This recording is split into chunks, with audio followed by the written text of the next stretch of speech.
네, 안녕하세요. 강동입니다. 사실 저는 지금 앞에 나오신 분들과는 다르게 뭘 여기서 기획한 적이 없어요. 그래서 앞으로 지금까지 10년 동안 저는 할 얘기가 없습니다. 무언가를 한 게 없기 때문에 이분들께 좀 죄송하지만 저는 앞에 분들이 이렇게 열심히 해주셨다는 거를 또 너무 고마워하면서 이야기를 이어나가겠습니다.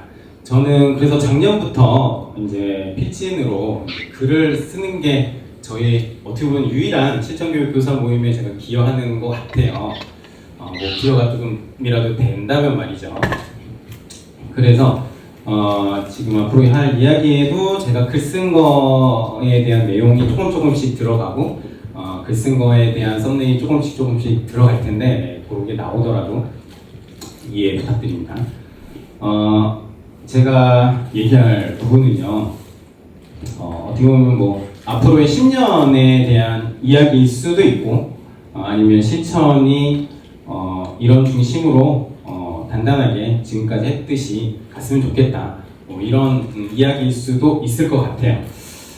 사실 제가 그럴 말할 주제가 될지는 모르겠어요. 왜냐면 저는 작년부터 그냥 조금씩 알아오고 있는 중이라서, 물론 아까도 얘기했듯이 가입한 지는 좀 오래됐습니다. 그래서 조금씩 한번 이야기를 나눠보면요.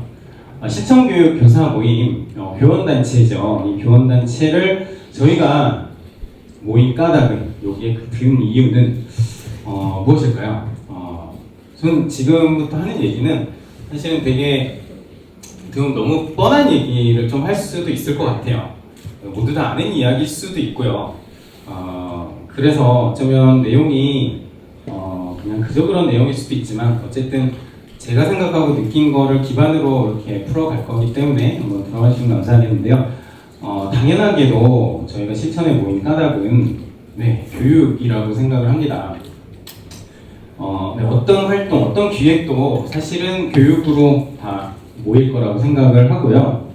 이 교육을 위해서, 혹은 교육을 위해서 우리가 계속해서 생각하고 어루만져야 되고 함께해야 될 존재는 누가 있을까?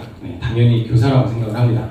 지금 첫 번째로 저는 교사에 대한 이야기를 이제 할 거고요. 교사를 이야기했을 때 작년에 그 교권 사태를 이야기하지 않을 수 없을 것 같아요. 근데 교권이라는 것이 굉장히 다양한 뜻이 있어서 사실은 교권이라고 했을 때 무엇을 뜻하느냐 참 힘든 것 같아요. 그냥 조금 더 풀어서 어떻게 보면 생존권이죠. 교사 인권에 대한 문제 제기, 그리고 교사 인권에 대해서 우리가 계속해서 울타리를 쳐주는 것, 그런 것들은 당연히 있어야 될 것 같고, 그리고 교사가 교육할 수 있는 최소한의 환경, 이런 것들을 만들어주기 위해서 실천이 또 지금까지 했듯이 노력을 해야 되는 거 아닌가 생각이 들었습니다. 무엇보다도 법률적이고 제도적인 보장이 필요하겠죠. 근데 저희의 이런 노력들, 교사들의 이런 노력들을 참 힘들게 하는 사람들이 있는 것 같아요. 물론 그 사람들은 교육부에 있는 행정을 하는 그런, 혹은 윗선에서 있는 그런 분들이 생각보다 따라주지 않는 그런 거일 수도 있지만, 어떻게 보면 같이 힘을 내고 따라가 주시면 좋을 법한 그런 분들, 그런 활동가들, 이런 분들이 안타깝게도 같이 하지 못하는 것들이 많이 있는 것 같아서 좀 너무 아쉽습니다. 안타깝고요. 저는 그것을 레드카드 사건에서 보고 그것에 대한 글을 썼었어요. 레드카드 사건은 다들 아시겠지만, 아이가 페트병으로 비틀어서 소리를 내자 이제 선생님이 제지를 해도 안 되자 선생님이 레드카드, 저 위에 있는 저 호랑이 모양 레드카드 그 옆에 아이 이름을 붙였을 뿐이죠. 그리고 하나 더 얘기하자면 끝나고 빗자루로 his싸움 났을 게 있습니다. 근데 이게 아동학대로 고소를 당해서 이게 어떻게 고소를 당할 건가, 사실은 저희는 그렇게 생각을 하지만 그렇게 생각하지 않는 분들이 있는 것 같아요.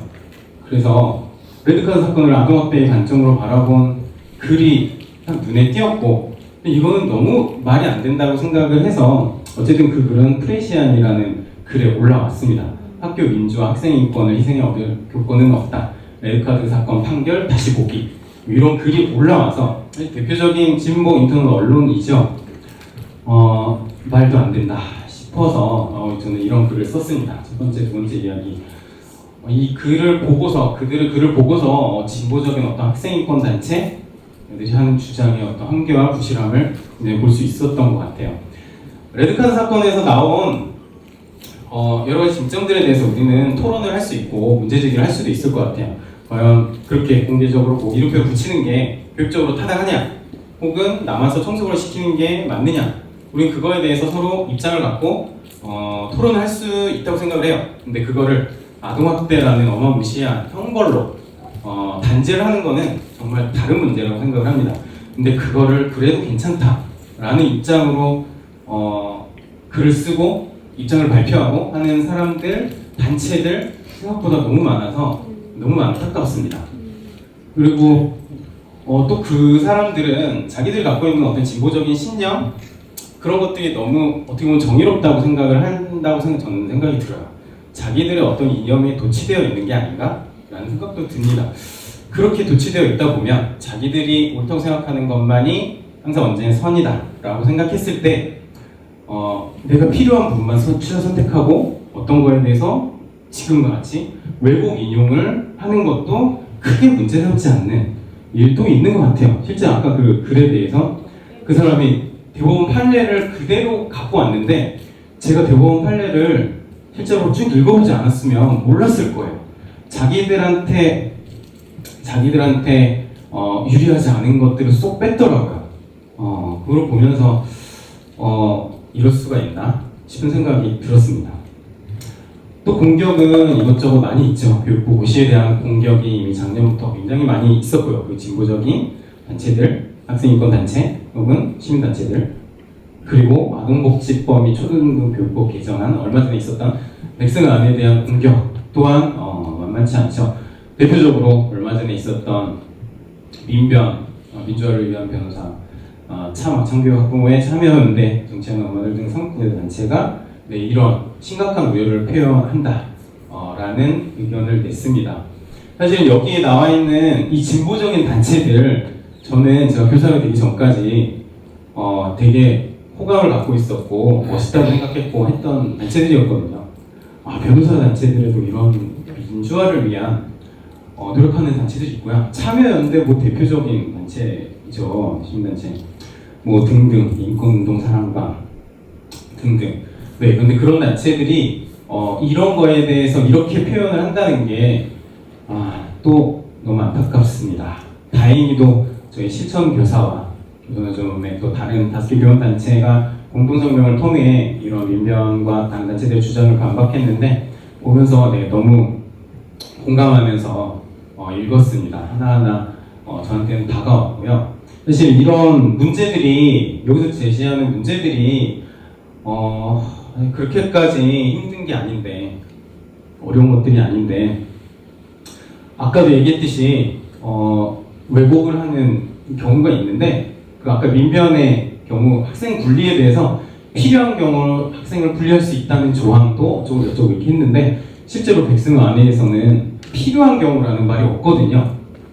학생이 교육활동을 방해할 다른 학생 학습권 보호가 필요하다고 판단되는 경우에 한해서 정말 하는 건데, 우리의 그 안들이, 국회의원 안들이, 입법이 그렇게까지 허술하지 않거든요. 정말 필요한 경우 혹은 자의적으로 막 하게끔 안 되어 있는데도 불구하고 마치 자의적으로 할 수 있는 것처럼 얘기하는 것.